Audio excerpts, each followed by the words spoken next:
শুভ সন্ধ্যা, স্বাগতম techno time অনুষ্ঠানে আপনাদের আরও একবার প্রত্যেককে আহ্বান করছি অনুষ্ঠানটি দেখাবার জন্য। এবং একই সাথে যেটা বলতে চাই যে টেকনো টাইম অনুষ্ঠান আজ বহু বছর ধরে চলছে।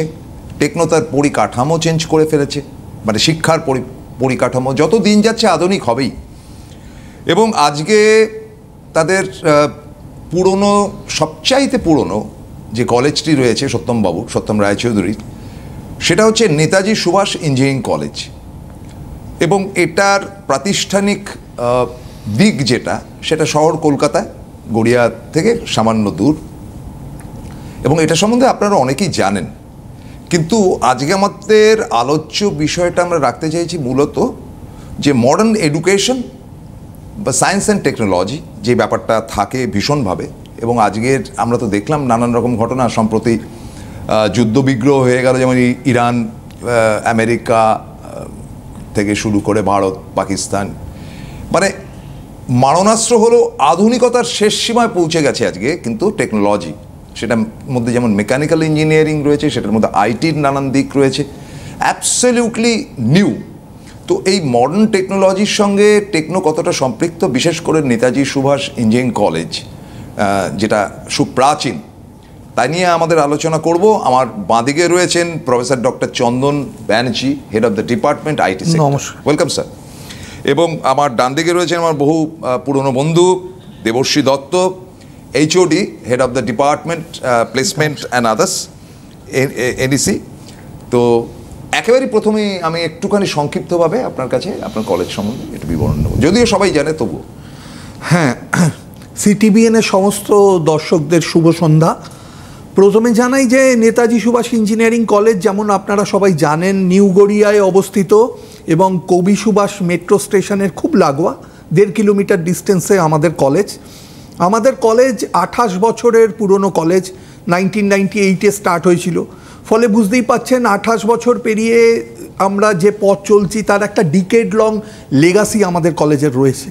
এবং এই 28 বছরের যাত্রার মধ্যে দিয়ে আমাদের বিভিন্ন প্রাক্তন ছাত্র, অ্যালামনাই, তারা বিভিন্ন দেশে বিদেশে বিভিন্ন বড় বড় কোম্পানি, অ্যাডমিনিস্ট্রেটিভ পোস্টে তারা সুপ্রতিষ্ঠিত।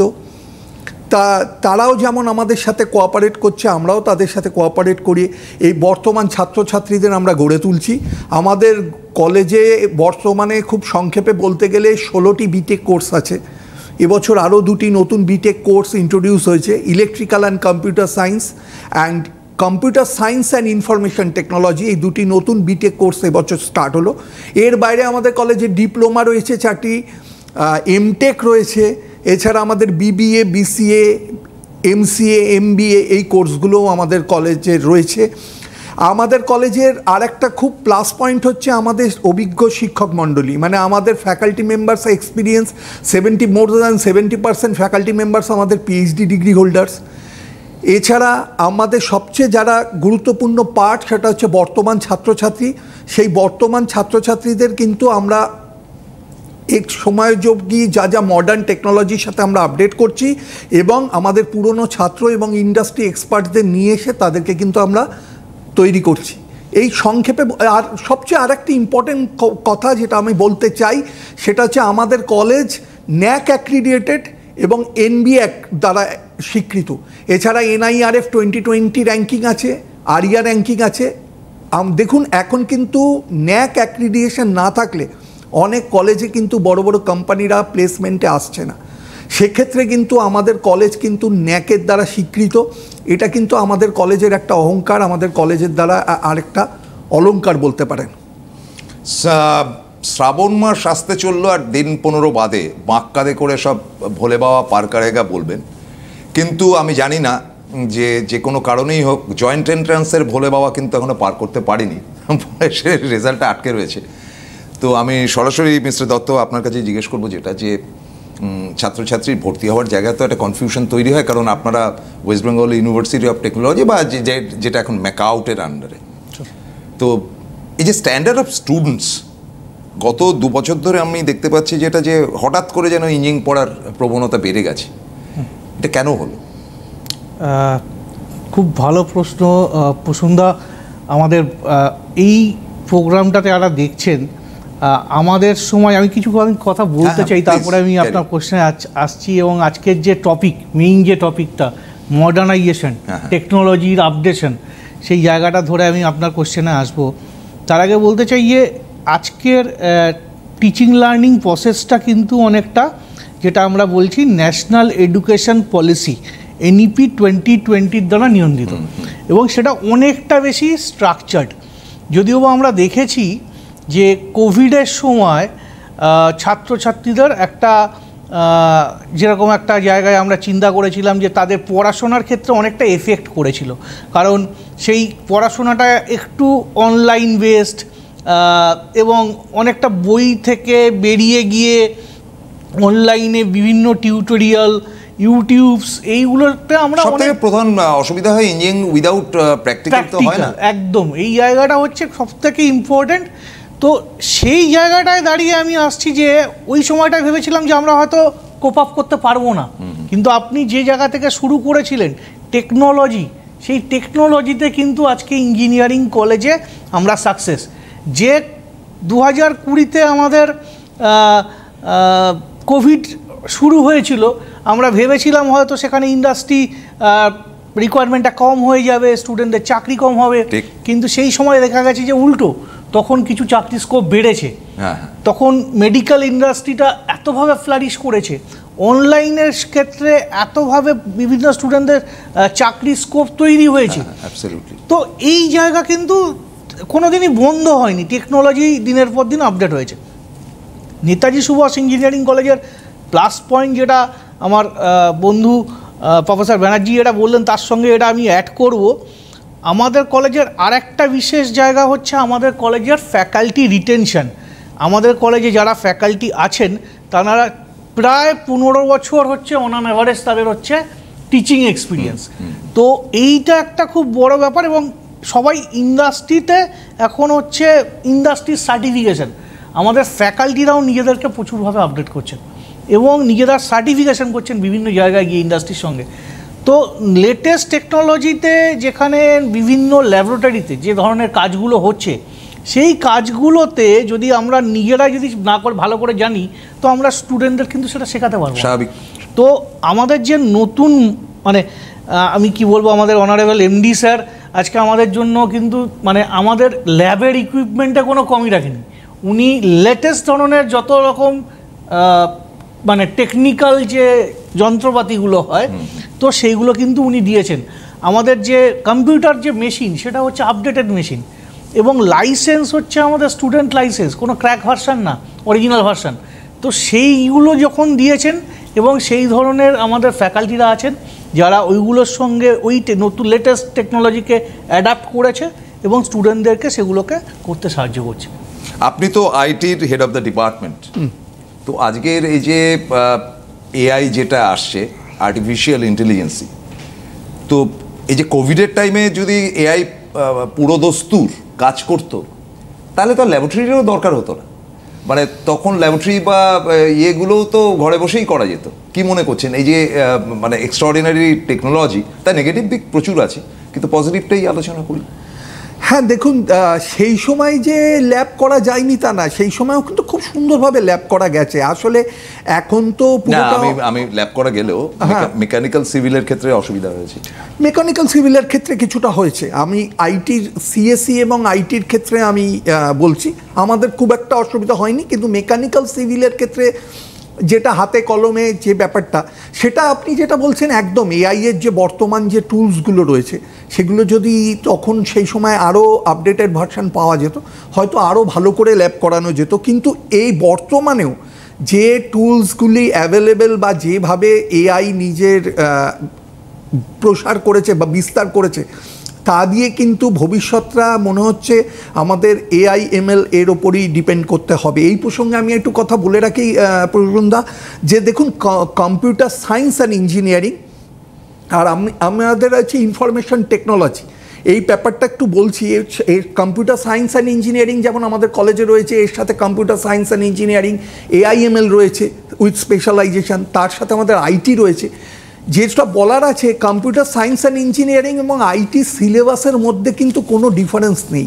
কম্পিউটার সায়েন্স অ্যান্ড ইঞ্জিনিয়ারিংয়ে যেমন এআই, এমএল এগুলো পড়ানো হচ্ছে, এছাড়া traditional course, database management system, OS, operating system, computer network, এগুলো যেমন শেখানো হচ্ছে, পুরো সিলেবাস কিন্তু অ্যাজ ইট ইজ পুরো সেম। ম্যাকআউটের যে সিলেবাস আছে Maulana Abul Kalam Azad university of technology, আমাদের কলেজ তার আন্ডারে, আইটির এবং সিএসসির সিলেবাস কিন্তু 100% সেম।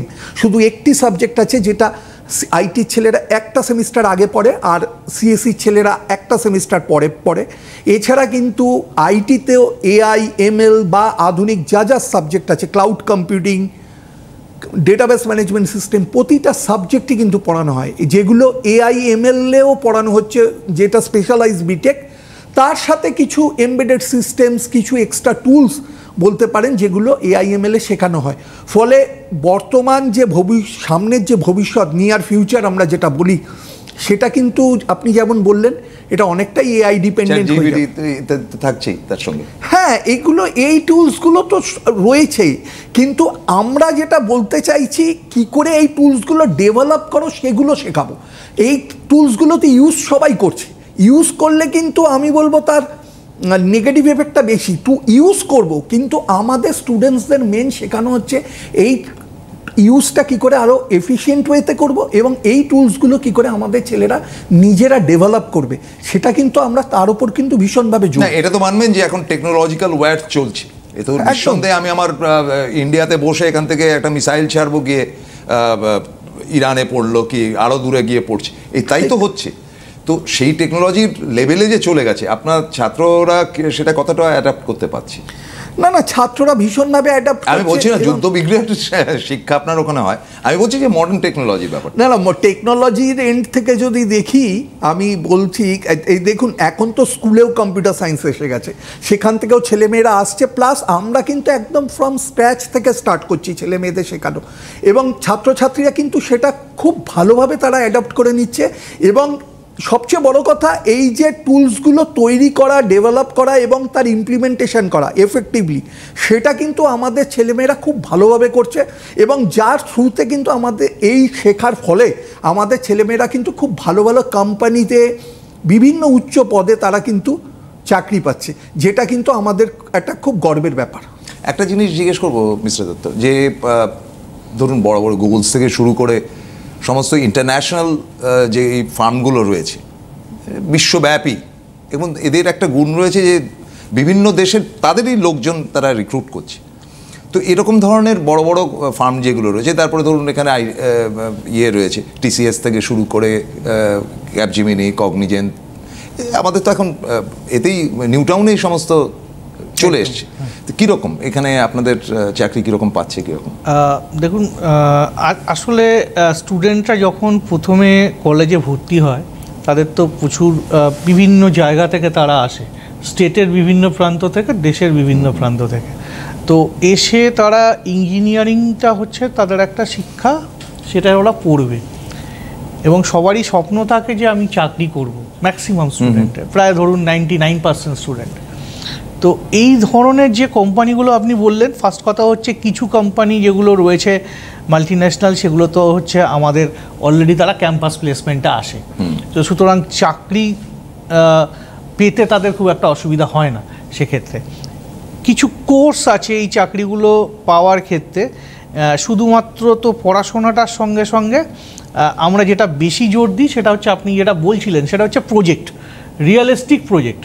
ঠিক আছে, আজকে ইনোভেশনটা একটা খুব বড় ব্যাপার। তো কোনো যদি রিয়েলিস্টিক প্রজেক্ট যদি স্টুডেন্ট যদি নিজে নিজে করে, তো সেটা তার সিভিতে বা রেজিউমিতে সে অ্যাড করতে পারে, এবং আমরা সেগুলো গাইড করি।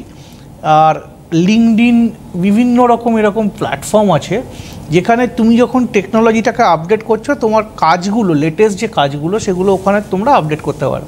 তো ওই কাজ দেখে কিন্তু আজকে বিভিন্ন কোম্পানি যারা ওই সোশ্যাল প্ল্যাটফর্মে কানেক্টেড রয়েছে, তারা কিন্তু ওই স্টুডেন্টদেরকে দেখতে পাচ্ছে, এবং ডাইরেক্ট কোম্পানি হয়তো তাদেরকে বলছে যে এই স্টুডেন্টের জন্য আমি ইন্টার্নশিপ প্রোভাইড করব। চাকরি পাওয়ার আগে সে ইন্টার্নশিপ পাচ্ছে। এই রিসেন্টলি ধরুন, আপনি যেহেতু গুগল বললেন, আমি বলতে বাধ্য হচ্ছি, রিসেন্টলি আমাদের একটি স্টুডেন্ট যে এখন 3rd ইয়ারে পড়ে, সে গুগলে ইন্টার্নশিপের অফার পেয়েছে। এরকম একজন না, একাধিক, যাদের মান্থলি তারা এখনই প্রায় মানে 2.35 পার মান্থ। ঠিক আছে, I couldn't even imagine at the age of 23rd or 22। তো আমরা ভাবতে পারিনি সেই জায়গাটা। তো ওরা কিন্তু আজকে প্রায় 2.5 লাখ টাকা মাসে ইন্টার্নশিপ করে পাচ্ছে। So it is a good opportunity আর কি। তো স্টুডেন্টস আর ডুইং ওয়েল। আমি এটা ফোন নিয়ে নিচ্ছি। হ্যালো হ্যালো, হ্যাঁ বলুন প্লিজ। আপনাদের একটা প্রশ্ন আমি একটু রাখতে চাই আর কি। আমি নিয়মিত এই বুধবার করে দেশের বৃহস্পতিবার করে প্রোগ্রাম ফলো করি আমি। হ্যাঁ হ্যাঁ, যেহেতু আজকে স্যাররা আছেন তাই আমি কিছু প্রশ্ন আমার মনে জানবো। সেটা হচ্ছে যে টেকনোলজি ইমপ্রুভমেন্ট হচ্ছে ভেরি গুড, এটার অপব্যবহারও হচ্ছে সেটাও জানি, কিন্তু আমার কাছে কথা হচ্ছে যে মাঝে একটা কথা হচ্ছিল যে কম্বাইন্ড কোর্স এটা একটা 10 থেকে শুরু হওয়ার কথা ছিল। যে কারো মনে করুন সে ফিজিক্সে খুব ভালো, ফিজিক্সটা তার প্রচন্ড ভালো, ঠিক আছে, সঙ্গে হয়তো মনে করুন ম্যাথটা রয়ে গেলো, দেখা আর্টস কম্বাইন্ড সাবজেক্ট। এই ধরনের ক্ষেত্রে কি পসিবিলিটি আছে, মানে সম্ভাবনা কি আছে ইন ফিউচারের ক্ষেত্রে? টেকনোলজি এই স্যাররা যেটা বলছেন যে আমাদের কোন স্তরে তো টেকনোলজি এখন একটা উচ্চ স্তর পেয়েছে, আমরা অন্যান্য দেশের থেকে আমরা কোনোভাবে কতটা পিছিয়ে আছি এবং আমাদের বর্তমান টেকনোলজি কতটা এগিয়ে আছে অন্যান্য দেশের থেকে, টেকনোলজি বা কতটা এগিয়ে আসছে অন্যান্য থেকে, আমি এই বিষয়ে একটু জানতে চাই। থ্যাংক ইউ ভেরি মাচ, খুব ভালো প্রশ্ন করেছেন। দেখুন, এখন তো অনেকগুলো কম্বিনেশন কোর্স হয়ে গেছে এবং আমার নিজের ব্যক্তিগতভাবে সেগুলোর খুব সমর্থক আমি নই। তার কারণটা হচ্ছে টেকনোলজি বলতে যেটা বোঝায়, সেই টেকনোলজি যদি শিখতে হয় তাহলে ফিজিক্স অ্যান্ড ম্যাথমেটিক্স মাস্ট, তার আগে পরে কোনো কম্প্রোমাইজের জায়গাই নেই। এবার ফিজিক্স ম্যাথমেটিক্সের সঙ্গে ইকোনমিক্স নিয়ে পড়ার যদি কোনো একটা বায়নাক্কা তৈরি হয়ে থাকে সেটা বোগাস আমি মনে করি। কারণ এটা মানে আমরা যখন পড়াশুনো করেছি তখন একটা মানে এটা এই ফলে এটা তোমাকে পড়তে হবে এইভাবেই শেখানো হয়েছে। সংস্কৃত আমাদের ক্লাস 9-এর পর ছিল না, মানে বাধ্যতামূলক ডেফিনেটলি নয়। তার কারণটা হচ্ছে আমি বিজ্ঞান নিয়ে পড়বো। তো কি মনে হয়, এই যে ভালো প্রশ্ন করে, খুব ভালো প্রশ্ন। এই প্রসঙ্গে আমি একটু বলে রাখি, আমাদের যে ইঞ্জিনিয়ারিং কোর্স আছে না, ইঞ্জিনিয়ারিং কোর্সের ফার্স্ট ইয়ারের যে সিলেবাস প্রত্যেকটি স্ট্রিমের কিন্তু সেম, এবং ফার্স্ট ইয়ারে যেটা পড়ানো হয় মেনলি ফিজিক্স, কেমিস্ট্রি, ম্যাথস, এর ওপরেই কিন্তু মেনলি জোর দেওয়া হয়। এছাড়া ইংলিশ বলে একটি পেপার আছে, তার সাথে সি প্রোগ্রামিং আমাদের ম্যাকআউটের সিলেবাসে রয়েছে। এ প্রসঙ্গে উনি যেটা বলছেন না, আপনি যেটা বলছেন ইকোনমিক্স, আমাদের কিন্তু ইকোনমিক্স ফর ইঞ্জিনিয়ার্স আমাদের কিন্তু একটি পেপার আছে, সেটা কিন্তু আমাদের সেকেন্ড ইয়ারের ছেলেমেয়েরা পড়ে, সেটা আমাদের 5th ইয়ারে ছিল। হ্যাঁ, এটা আমাদের আমরা কিন্তু ইকোনমিক্স শেখাচ্ছি, এর সাথে সাথে আমাদের সিলেবাসে বায়োলজি রয়েছে, ফলে অন্য সাবজেক্ট যে নেই সেটা কিন্তু আমরা বলতে পারছি না। এই সাবজেক্টের পেপার একটা পেপার হিসাবে কিন্তু আমাদের সেই কোর্সের মধ্যে সেই কারিকুলামে সেইভাবে ম্যাপ করা হচ্ছে। এর সাথে আরেকটা কথা বলি, যে নতুন টেকনোলজি যেটা হচ্ছে সেটা হচ্ছে এখন দেখুন এরকম সাবজেক্ট এসছে ইলেকট্রিক্যাল অ্যান্ড কম্পিউটার সায়েন্স, ঠিক আছে। এই যে ইন্টারডিসিপ্লিনারি, এইটার কিন্তু ফিউচার আছে, এটার কিন্তু একটা বাজার সামনে তৈরি হচ্ছে। তার কারণ হচ্ছে দেখুন ইলেকট্রিক্যাল ইকুইপমেন্টস, তার সাথে সাথে সব কিছুতেই তখন সফটওয়্যার এবং হার্ডওয়্যার রয়েছে। এর যে কম্বিনেশন, এর সাথে কিভাবে সিগন্যাল যাবে, কিভাবে কন্ট্রোলড হবে, কতটা ডেটা ফেচ হবে, কতটা ল্যাটেন্সি থাকবে, আমি অনেক টেকনিক্যাল টার্মের মধ্যে যাচ্ছি না, কিন্তু এই যে কম্বিনেশন যে সাবজেক্টগুলো রয়েছে, combined subject, electronics and computer science, electrical and computer science, এটাও কিন্তু আগামী দিনের ফিউচার। এবং এখনকার যত দেখবেন রিসার্চ হচ্ছে বা যা হচ্ছে সেগুলো কিন্তু এখন ইন্টারডিসিপ্লিনারি ফিল্ডে, ভীষণভাবে ইন্টারডিসিপ্লিনারি ফিল্ড এগিয়ে এসছে। আমি জাস্ট প্রসঙ্গটা এই প্রসঙ্গে একটু রেস্ট টেনে, আমাদের টিপিও স্যার অলরেডি বলেছেন, এর রেস্ট টেনে একটুখানি বলছি। আমাদের অলরেডি এই যে স্যার বলছিলেন যে কোডিং কম্পিটিশান, যে ইনোভেশনের কথা বলছিলেন, ইনোভেশন, সেই ইনোভেশন প্রসঙ্গে বলি, আমাদের এই বছর 3টে টিম স্মার্ট ইন্ডিয়া হ্যাকাথন, যেটা সেন্ট্রাল গভর্নমেন্ট থেকে করা হয়, গভর্নমেন্ট অফ ইন্ডিয়া থেকে, এবছর আমাদের বিভিন্ন জোনে এই কম্পিটিশান হয় সারা ভারতব্যাপী। তাতে 3টে টিম 3টি ডিফারেন্ট সিটিতে চ্যাম্পিয়ন হয়েছে আমাদের কলেজ থেকে। তারা কিন্তু তাদের ইনোভেটিভ প্রজেক্ট শো করে তারা কিন্তু সারা ভারতের বিভিন্ন প্রান্তের কলেজের স্টুডেন্টসদের থেকে ভালো মাত্রায় এগিয়ে গিয়ে তারা কিন্তু চ্যাম্পিয়ন হয়েছে এবং প্রায় 1 লাখ টাকা করে প্রাইজ মানি তারা কিন্তু জিতে এসেছে যে, এবং তার থ্রুতে কিন্তু সেন্ট্রাল গভর্নমেন্টের থেকে তাদেরকে ইন্টার্নশিপ অফার করা হয়েছে। আমাদের প্রত্যেকটি গ্রুপে 6টি করে ছেলে মেয়ে ছিল, সেটা আমাদের কাছে খুব গর্বের ব্যাপার। একটা কথা আমি আপনাকে জিজ্ঞেস করবো না, আরেকটা মারাত্মক ব্যাপার জিজ্ঞেস করতে ইচ্ছে করছে, it is absolutely your subject, সেটা হচ্ছে এমপ্লয়েবিলিটি। এমপ্লয়েবল ব্যাপারটা এত ইঞ্জিনিয়ারিং কলেজ সারা ভারতবর্ষে গজিয়ে উঠেছে, এআইসিটি বা এআইটিসি তাদেরকে অ্যালাউ করছে কীভাবে আমি জানি না, কিন্তু এই এমপ্লয়েবল ব্যাপারটা বা এমপ্লয়েবিলিটির ব্যাপারটার জায়গায় কিন্তু একটা প্রশ্নবোধক চিহ্ন।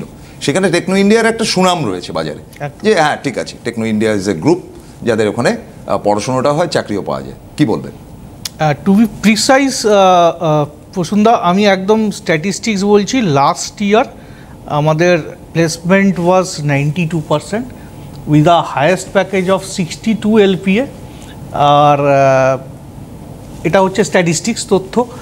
আর আমি জাস্ট একটা এক্সাম্পল বলবো, ইন্টারডিসিপ্লিনারি যে আজকের বাজারের যে চাহিদা, তার একটা উদাহরণ আমি আপনাকে বলি। একটা টার্মিনোলজি আমি ইউজ করছি, সেটা হচ্ছে ডিজিটাল টুইন। এবার এই ডিজিটাল টুইনের আমি ইঞ্জিনিয়ারিং বা টেকনিক্যাল ব্যাখ্যায় যাচ্ছি না, একটা উদাহরণ দিয়ে বলছি। ধরুন মাঝ সমুদ্রে একটা জাহাজ রয়েছে, এই জাহাজের যে মেকানিক্যাল যে অপারেশনটা, এই মেকানিক্যাল অপারেশনে জাহাজের কোনো ফল্ট হলো, ওই জাহাজের মধ্যে কোনো যদি টেকনিশিয়ান নাও থাকে, the problem can be solved within a port. তো আমার জাহাজ অবধি পৌঁছানোর দরকার নেই। তাহলে এইটা কিভাবে সম্ভব? এর জন্য কিন্তু একজন মেকানিক্যাল ইঞ্জিনিয়ারের দরকার, এর জন্য দরকার হচ্ছে দক্ষ একজন কম্পিউটার সায়েন্স বা আইটি প্রফেশনাল, যেটা আপনার পোর্টে বসে জাহাজের মেকানিক্যাল পুরো ইকুইপমেন্টের একটা রেপ্লিকা ও পোর্টে থাকবে। This concept is called digital twin. আর কি টুইন বলা হচ্ছে এই জন্য, একটা ক্লোন টাইপ অফ, যেটা কিনা সলভ করতে পারবে পোর্টে বসে, তার জন্য কিন্তু জাহাজে যাওয়ার দরকার নেই। তো টেকনোলজি আজকে এতটা অ্যাডভান্স এবং ইন্টারডিসিপ্লিনারি জায়গাটা কিন্তু প্রচণ্ডভাবে রয়েছে। মেকানিক্যাল স্টুডেন্টস, কম্পিউটার সায়েন্সের স্টুডেন্ট, ইলেকট্রিক্যাল স্টুডেন্ট, এটা কিন্তু কম্বাইন্ড ওয়েতে কিন্তু একটা, সেটা যদি বলেন আপনার এটিসি মানে ডিজিসি এর এয়ারলাইন্সের যেটা এটিসি, এটিসি তো চিরকালই একদম চালালো প্লেন, পাইলটরা শুধু মেশিনটা নাড়াচাড়া করলো। ইলেকট্রনিক্স, মেকানিক্যাল অ্যান্ড হচ্ছে ইলেকট্রিক্যাল অ্যান্ড কম্পিউটার সায়েন্স, এই চারটে জায়গার যে কম্বিনেশন সেটা কিন্তু রয়েছে। আর হ্যাঁ, এমপ্লয়েবিলিটির ক্ষেত্রে আমি বারবার বলবো, আমাদের কলেজগুলোতে এটা সবথেকে বেশি সুবিধা আছে। শুধুমাত্র টেকনোলজি জানলে হবে না, আমাকে এক্সপ্লেন করতে হবে। তার জন্য কিন্তু আমাদের প্রফেশনাল রয়েছে যারা কিন্তু এটাকে ট্রেন করে। তো আর একটা পজিটিভ পয়েন্ট, যেহেতু যেটা বললেন যে আজকের চারিদিকে প্রচুর ইঞ্জিনিয়ারিং কলেজ, কম্পিটিশান প্রচুর, আমরা স্টুডেন্টদেরকে এখন গাইড করছি ওরা যাতে গ্লোবাল সার্টিফিকেশন করে, যার জন্য কিন্তু আজকে আমাদের স্টুডেন্টরা বাকি কলেজগুলোর থেকে অবশ্যই কয়েক ধাপ এগিয়ে থাকবে, কারণ ইন্ডাস্ট্রির রিকোয়ারমেন্ট হচ্ছে ওই সার্টিফিকেশন। তার জন্য কিন্তু ওরা কিন্তু ডাইরেক্ট প্রজেক্টে ডিপ্লয়েড হবে।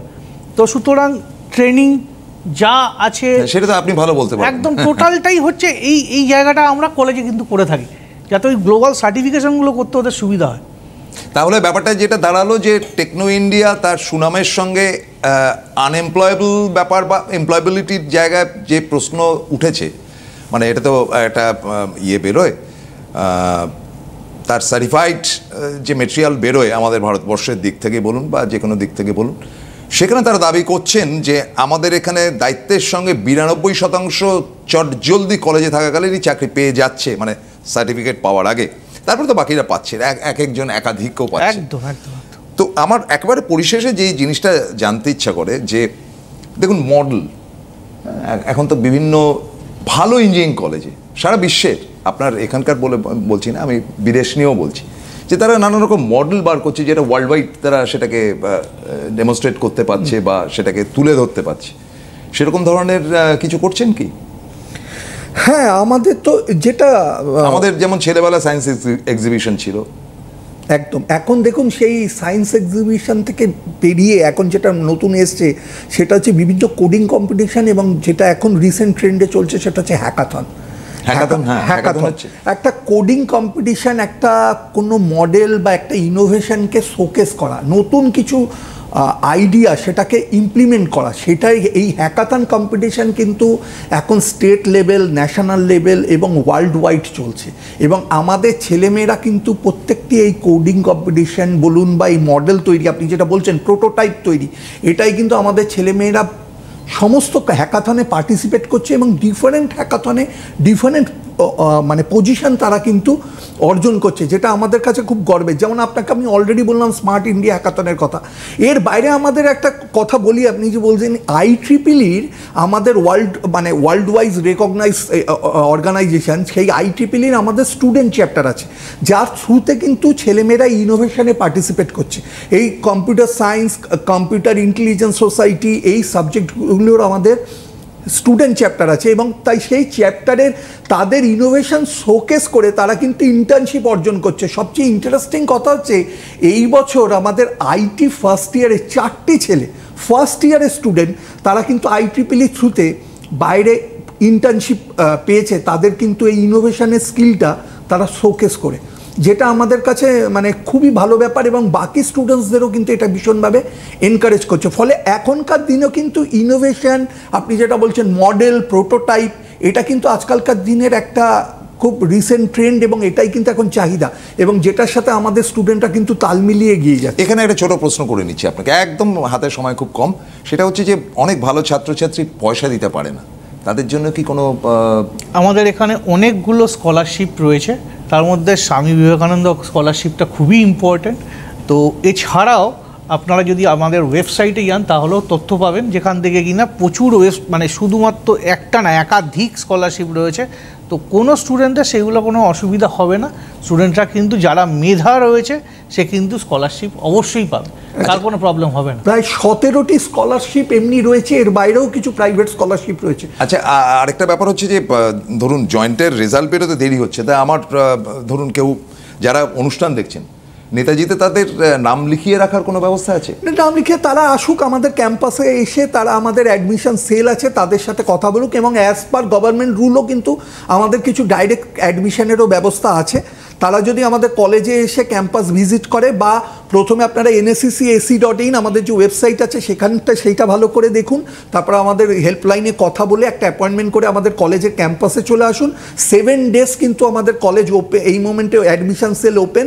যদি আপনি মনে করেন সানডেতে আসবেন, সানডেতেও আসতে পারেন, এসে আপনারা কথা বলুন, তাহলেই আপনারা বুঝতে পারবেন কি কি স্ট্রিম আছে বা কিভাবে ভর্তি হতে হয় বা কতগুলো স্কলারশিপ আছে। গভর্নমেন্ট কলেজগুলোতে বহু বাজে ছেলেপুলে থাকে, রিসেন্ট ঘটনা তো আপনারা দেখেছেন। তো আপনাদের ওখানে সিকিউরিটি অ্যান্ড আদার্স এই ব্যাপারটা কতটা স্ট্রিক্ট? প্রচণ্ড মাত্রায় স্ট্রিক্ট, ঠিক আছে। তো ইটস আ 100%, মানে এখানে আমি 100% বলছি, স্যার র্যাগিং ফ্রি ক্যাম্পাস, আপনাদের কোনো অসুবিধা হবে না। এবং প্রত্যেকটা স্টুডেন্ট যারা প্রথম থেকে ভর্তি হয় তার জন্য মেন্টারিং করা হয়, আপনাদের কোনো প্রবলেম নেই, কলেজে এসে প্লিজ যোগাযোগ করুন। আর একটা যেখান থেকে আজকে এই প্রোগ্রামটা শুরু হয়েছিল, তো আমি না বললে হয়তো কিছুটা সম্পূর্ণ হবে না ব্যাপারটা। তো প্রসূনদা যেটা বলেছিলেন যে এখন পুরো টেকনোলজি এবং ওয়ার্ডটা কন্ট্রোল হচ্ছে AR এ। তো আমি বলছি আমার এক স্টুডেন্টদের কথা, যে স্টুডেন্টের হয়তো কোনো কারণে, আমি যেহেতু তার অনেক রকম বাধ্যবাধকতা আছে, আমি নাম নিতে পারছি না এই মুহূর্তে দাঁড়িয়ে, তো আমি বলছি 2011 সালের কথা, যখন সে স্বপ্ন দেখেছিল যে আমি ড্রোন বানাবো এবং এই ড্রোন কোনো টার্গেট ফিক্স করে সেখানে কিন্তু হিট করবে। সো ওই সময় 2011 সালে ও যেটা ভেবেছিল, আজকে 2025 সালে আমরা সেটা দেখছি। তো এটাই আমাদের কাছে অনেক বড়। Excellent, thank you very much Netaji Subhash engineering college.